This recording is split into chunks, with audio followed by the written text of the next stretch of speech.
উত্তরার দিয়াবাড়িতে milestone school and কলেজে বিমান দুর্ঘটনায় নিহত রাইসার কবরে শ্রদ্ধা নিবেদন করেছে বাংলাদেশ বিমান বাহিনী। বান্ডেল থাকলে প্রতি সেনমানিতে টাকা বাঁচবে।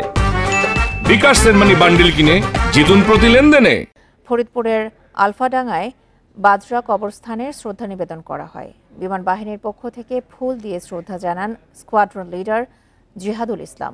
পরে নিহত রাইসার আত্মার শান্তি কামনা করে দোয়া অনুষ্ঠিত হয়। দোয়া শেষে বাজরা শামসুল উলুম মাদ্রাসা ও এতিমখানার শিশুদের মাঝে খাবার বিতরণ করা হয়। এ সময় অন্যদের মাঝে উপস্থিত ছিলেন বিমান বাহিনীর ফ্লাইং অফিসার রুদাবা কামাল, আলফাডাঙ্গা উপজেলা নির্বাহী কর্মকর্তা রাসেল ইকবাল, নিহত রাইসার বাবা শাহাবুল ইসলাম।